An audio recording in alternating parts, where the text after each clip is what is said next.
Well, good morning from the south of France. Hope you're having a good day. It's February 25th, 2022.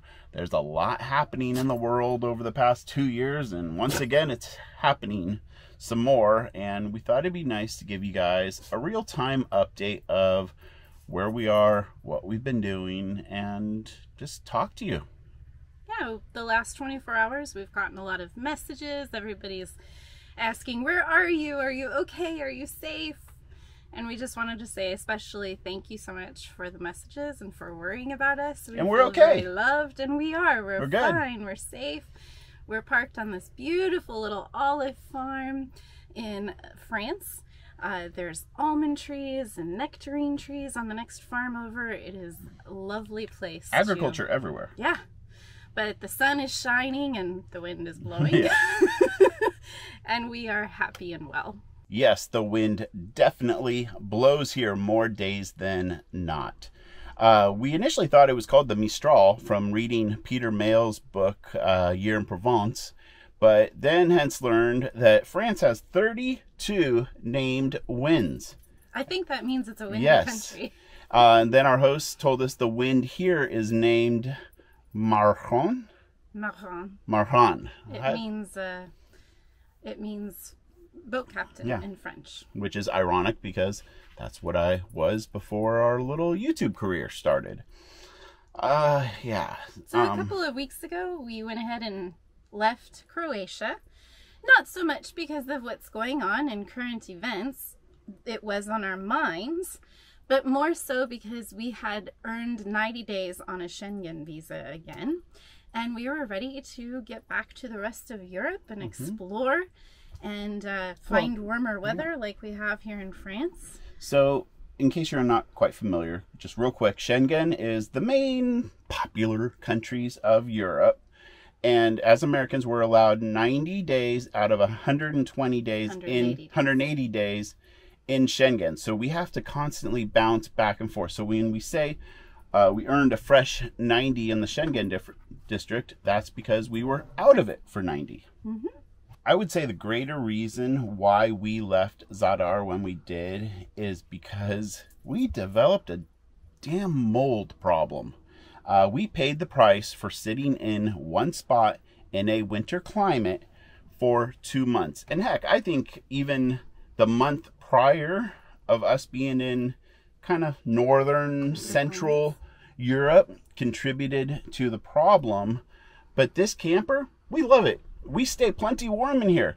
But in terms of sustainability, it's a metal box with aluminum walls. It's not that modern composite material that a lot of these newer rigs have. So we experience thermal transfer, and we can keep this thing plenty warm on the inside. That is not a problem. But by keeping it warm, it creates condensation on like the door frame and the walls. There's studs, and that ended up causing a mold problem somewhere, and we will get into that more in another video. But yeah, we just wanted to get out because 10 to 15 degrees is tremendous. It's not that we were cold. It's just not really. The camper box just can't handle it. And it kind of sucks to say. Yeah. So on our way out of Croatia, we were able to stop at Plitvice. I hope I'm saying that right. It's a national park with some beautiful waterfalls. We also stopped at an abandoned Yugoslavian air base, as well as going out to Kirk Island, and we saw an equally abandoned old hotel from the Yugoslavian communist era. We visited the smallest town in the world on the Eastern Peninsula, which is definitely a place that Ben and I want to go back and explore more. Yeah, we enjoyed it a lot. Amazing. Of what we saw of Croatia, definitely our favorite region. So far. Yeah. And then on into Italy, where a family friend that we got to meet for the first time, he had allowed us to ship some Amazon orders to his house to just a few repair the mess that got made in here. And so thank you, Mauro. Yes, very much so. So we spent a night with them, got things back in order in the truck, and then pushed on over to warmer temperatures. Much warmer temperatures. And you would think that it wouldn't be a big difference latitude-wise between the temperatures over here in like southern France and even Spain versus Croatia, but there is a very big difference in temperatures, and 10 to 15, 20 degrees Fahrenheit. We're Americans, we talk in Fahrenheit. I'm sorry about that. Yeah, it makes a big difference. And I wore shorts for the first time in I even suggested months. It, and you were like, oh, yes, yeah, I'll wear shorts. Wow, I can wear shorts. Definitely. It was a very welcome change. Well, of course, the next obvious question is, where to next? And our plan, we have, like we mentioned, another 90 days in the Schengen district, so we'd like to use as much of that time as we can. Never a plan. It's just more of an idea, a suggestion. Make no plans, change no plans, exactly. Right? So we're in France. We're considering popping over into Spain as long as we're this far south. And we're going to put a little shameless plug in here right now. And ask for a plea for help. Yes. We need to have a care package sent from my mom at home. And if someone has a mailing address where they'd be willing to receive a box for us, we would be most grateful. Willing to do it on either side of the Pyrenees. And Ben's going to talk about timeline. Yeah. But like Beck said, so the Pyrenees run pretty much the border between France and Spain, and we're completely open to cruising up the Spanish side or the French side. Both are going to be absolutely wonderful. But generally speaking, over the next 4 to 6 weeks, we are going to work our way up towards Calais, which is where the Eurotunnel is. So we're going to head over to the Atlantic on either side of the Pyrenees, then up that French coastline northbound to Calais, and maybe do it all in March to the middle of April, generally speaking. And the last time we had a box sent from home, it took about 19 days. So we're looking at popping in to pick a box up maybe in 3 weeks. Yeah, and we're only going to stay here at the farm, getting caught up on work another week, so it doesn't quite work to have it shipped here. So what's after that? Well, there's so much happening in the world, and even when there isn't stuff happening in the world, stuff's always happening in our lives. But we're thinking it would be nice to spend the summer with our new friends in the United Kingdom. Yes, England, Scotland, Ireland, they are calling our name. And we also, it's kind of cool, we're saying Schengen, we get 90 days, but in the UK, we get 6 months. Boom. And if we pop over to Ireland halfway through that, we can make it even longer. Yeah. So we could kill a lot of time up there. That Schengen thing really keeps you moving and bouncing around. And the idea of, slowing down and only having a certain little amount of ground to cover for 6 months is very, very appealing. And especially if there's so many things we want to see and do up there, and lots of people to visit. And we get to drive on the other side of the road. Wow. And so we've both driven on the other side of the road plenty, but this will be the first time driving on the other side of the road with the steering wheel on the wrong side of the vehicle for that. So it's going to present some nice challenges. Well, now we'd like to tell you a little bit about where we are staying now. And it's extremely windy outside, so I'm just going to overlay a little B-roll for you. But this is a farm, and the nice lady charges €5 a night to stay here. There is electricity available if we need it, but we don't because the sun is shining, and every day that goes by as we get closer to solstice, that sun just gets higher in the sky. So yesterday, our battery bank actually reached 100% for the first time since we were plugged in at Croatia. So that's been a solid 2 or 3 weeks of teetering between 40% and 60%. When you're using solar panels, you really become very aware of how far north Europe really is. Yeah, definitely. So there's well water. There's dumpsters right down the road.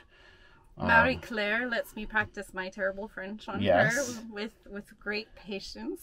We spent about 4 days spinning our wheels trying to get our little SIM card internet set up, figured out. But thanks to Dan from Molly Mish, he and also Matthew, our buddy, English friend who lives here in France, they helped us work through it. But we were searching for Free Mobile. It's a company name.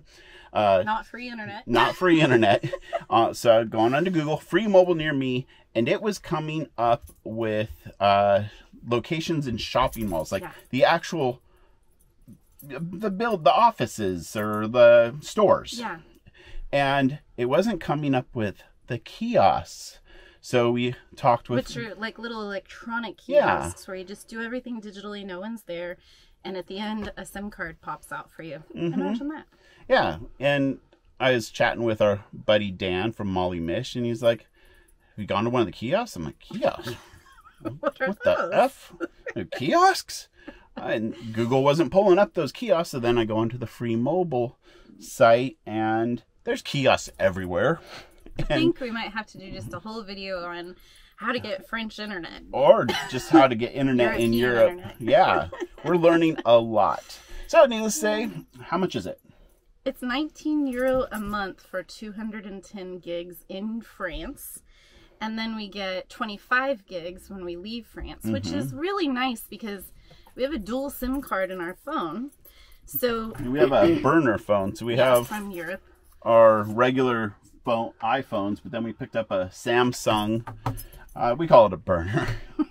It's unlocked. Yeah. So there's 2 SIM cards in there, so we can leave the free mobile SIM card in and have cell phone coverage and internet wherever we are in Europe, and then just buy an extra local SIM card for the higher quantities of data that we need when we move out of France. But I think it'll be really nice to actually have like regular service and not be having to turn on our AT&T when we change countries, because that really adds up financially. Definitely. At $10 a day to turn on our AT&T. Needless to say, we only turn one phone on. Yeah, definitely. So there's a nice little town about 15 minutes away from the farm. We went to town yesterday, not because we had to panic buy anything. We're just low on groceries. Yeah. And there's a dog park. Lucy got to go there. She is very happy, by the way. Lucy, come here. Say hi to everybody. Hello, everybody. I'm a happy dog. Lucy's in the house. What a happy, happy puppy. She ran like the wind yesterday. Yes. At the park. Walks every day. Tons of love and affection. And she is a wonderful little puppy dog. And so patient while we're recording. It was just a few minutes ago that you started licking my toes. Yep. The last thing about this wonderful little place that we have found here to stay, kind of being able to get caught up on stuff, is she has laundry. And it's been really nice because we washed 4 loads of laundry and it all dried in one day. Novel concept. When we were in Croatia, it was cold and it was very humid there. And our laundry would take days to dry. I mean, it was this big process. Yeah. Yeah, the laundry was almost drying as fast as you could hang it up. Yeah, by the time the next load came out, it was sunny, there was a nice breeze. It was amazing. It was great. Now I understand how people can function with only a washer. Yep. Well, I think we have covered everything now. I do too. I think they're up to date. Exactly. So let's close this out and give you some well wishes. Like everybody else in the world, we are praying for a return to peace, and we hope that everyone involved has as much safety as possible right now. And to you and your family as well. All right. Well, we'll see you on the road. There's more travel videos coming on a positive note, but thanks for watching, and let's just all hope for the best right now. Thanks for checking on us. Yes. Love you guys. Bye. See you next time.